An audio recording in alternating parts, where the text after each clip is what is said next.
آپ لوگ جو ہم سب جو خامخواہ کے غموں میں خامخواہ کی پریشانیوں میں جا رہے ہیں تو نہ جایا کریں، لائف کو انجوائے کریں۔ اللہ نے ہمیں اصل میں خوشیاں دی ہیں، ٹینشنیں تو صحابہ نے اٹھائی ہیں، سمجھ رہے ہو؟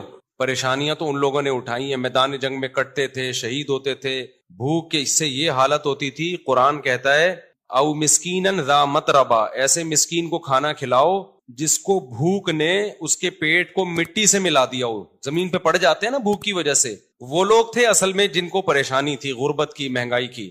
ہمیں وہ پریشانیاں نہیں ہیں، ہم غریبیوں پہ اعتماد کر کے بیٹھ گئے ہیں۔ تو خوش رہنا سیکھو۔ اللہ کو یہ نا ٹیڑے میڑے چہرے پسند نہیں ہیں، ہر وقت مصیبت میں یار یہ نہیں ہو رہا، یہ نہیں مل رہا، یوں نہیں مل رہا، ایسے نہیں ہو رہا، یہ اللہ کو خوشی نہیں ہوتی، اللہ کو غصہ آتا ہے۔ دیکھو ایک باپ اپنے بیٹے کو کھلاتا ہے، پلاتا ہے، اس کو مختلف چیزیں دے رہا ہے، بلکہ باپ سے زیادہ شوہر کی مثال زیادہ اچھی طرح سمجھ میں آئے گی۔ ایک شوہر ہے، اپنی بیگم کو کھلاتا بھی ہے، پلاتا بھی ہے، اس کو شاپنگ بھی کراتا ہے، اس کو تمام نعمتیں دے رہا ہے، بیگم ہر وقت منہ بنا کے بیٹھی رہتی ہے۔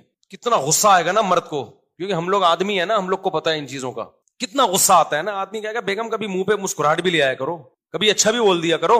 ایک آدمی کسی کے گھر گیا، میزبان نے کہا آئیے کھانا کھائیے، مہمان نے کہا نہیں نہیں نہیں، میزبان نے کہا کبھی اچھا بھی کھا لیا کریں، آ جائے کھانا کھا، ٹھیک ہے نا۔ تو کتنا غصہ آتا ہے نا آدمی کو ناشکری بیوی پہ، بھائی بیگم کبھی منہ سے اچھا بھی بول دیا کرو۔ تو اس کو اتنا غصہ نہیں آتا، آپ کو اتنا غصہ نہیں آتا جتنا اللہ کو آتا ہے، کہ ان کو ساری نعمتیں مل رہی ہیں، ساری خوشیاں، کھا رہے ہیں، پی رہے ہیں، سو رہے ہیں، ان کو ٹینشن اس کی ہو رہی ہے میرا بچہ سٹی اسکول میں کیوں نہیں پڑھ رہا، بیکن ہاؤس میں کیوں نہیں پڑھ رہا، اور مجھے ذاتی گھر کیوں نہیں مل رہا۔ تو اللہ کو غصہ آتا ہے ان چیزوں پہ۔ تو اللہ کو خوش لوگ پسند ہیں، سمجھتے ہو؟ غمزدہ لوگ اللہ کو بالکل بھی پسند نہیں ہے۔ غم صرف ایک اٹھاؤ، آخرت کا۔ غم کون سا اٹھاؤ؟ آخرت۔ میں آپ کو بتاؤں، ہم نے اللہ والوں کو دیکھا ہے، ان کو جب کوئی دنیا کی مصیبت پہنچتی ہے نا تو ان کو غمزدہ ہوتے ہوئے شرم آ رہی ہوتی ہے، غمزدہ ہوتے ہوئے شرم آ رہی ہوتی ہے کہ اللہ کو کیا منہ دکھائیں گے۔ اللہ کہے گا اتنی خوشیاں تجھے دی ہیں۔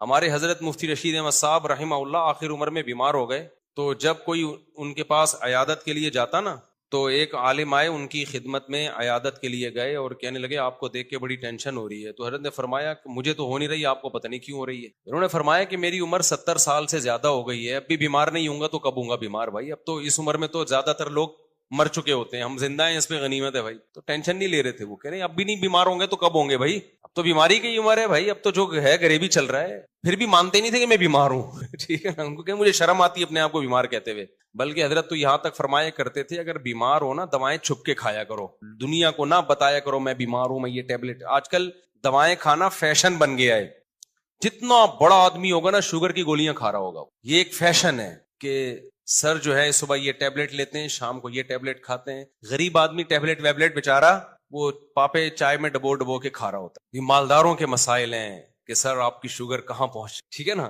مالدار جس کو شوگر نہیں ہے، غریب آدمی اس کو شوگر ہی نہیں ہے، یہ تو فیشن ہے نا۔ تو حضرت فرمایا کرتے تھے کہ بیمار بھی ہونا دوائیں چھپ کے کھایا، لوگوں کے سامنے اپنی کمزوریوں کو اور بیماریوں کو شو مت کرو، سمجھتے ہو؟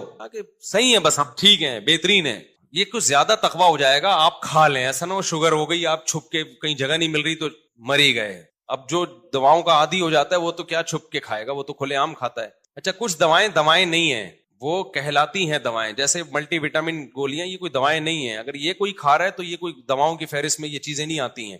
تو لیکن جو بیماریاں ہیں نا، جس کو لوگوں نے بیماریاں سمجھ رکھے ہیں، ان کو بیماریاں سمجھ لیا ہے، تو کوشش یہی کرو بھائی ہم صحت مند ہیں، ہم سب ٹھیک، سب کیا چل رہا ہے؟ اوکے کی رپورٹ چل رہی۔ جب کوئی پوچھا کرے کیا حالات ہیں، بولو سب اوکے کی رپورٹ ہے۔ رپورٹ کا لفظ میں اس لیے استعمال کرتا ہوں کہ رپورٹوں پہ لوگوں کو یقین ہوتا ہے۔ دیکھو آپ کسی سے پوچھ رہے ہیں کہ آپ کے جگر ٹھیک کام کر رہا ہے، لیور ٹھیک ہے، آپ کا کڈنی ٹھیک ہے، وہ کہے گا ہاں ٹھیک ہے، آپ کہیں گے رپورٹ ہے تمہارے پاس، لیب سے رپورٹ ہے، وہ کہے گا ہاں جی یہ رپورٹ ہے، تو رپورٹ دیکھ کے یقین آ جائے گا نا۔ تو صرف یہ نہیں بتایا کرو میں خیریت سے ہوں، آپ بولو میرے پاس خیریت کی باقاعدہ رپورٹ ہے، ٹھیک ہے۔ تو میں جب بھی کسی سے خیریت پوچھتا ہوں، میرے دوستوں کو پتا ہے کہ میں یہ نہیں پوچھتا آپ خیریت سے ہیں، میں کہتا ہوں سب اوکے کی رپورٹ ہے، وہ آگے سے جواب میں کہتے ہیں رپورٹ کیا ہے؟ اوکے کی۔ اس کا مطلب واقعی اوکے ہے، باقاعدہ رپورٹ ہے اس کے پاس۔ تو اللہ کا شکر ہے ہمارے پاس بھی رپورٹ کیا ہے؟ اوکے کی رپورٹ ہے۔ جب بھی کوئی مجھ سے، اور اللہ اوکے کی رپورٹ ہی رکھے بھائی، زیادہ شو بازیوں میں بھی نقصان ہوتا ہے، تو اللہ اوکے کی رپورٹ ہی رکھے، خوش ہی رکھے اللہ تعالی ہم سب۔ اچھا مجھے لوگ اب نہ تانے دینا شروع کر دیے لوگوں نے۔ پہلے جب میں بیان کرتا تھا نا اوکے کی رپورٹ ہے، 4 شادیاں 3 شادیاں، لوگ ایسے سنتے تھے ماشاءاللہ کتنا اچھا بیان۔ اب پتہ ہے کیا ہے؟ ابے اوکے کی رپورٹ تو ہوگی نا جب ریوو میں گھوم رہے ہیں، ہاں جب پیسہ آ رہا ہے تو رپورٹیں کیا ہوں گی؟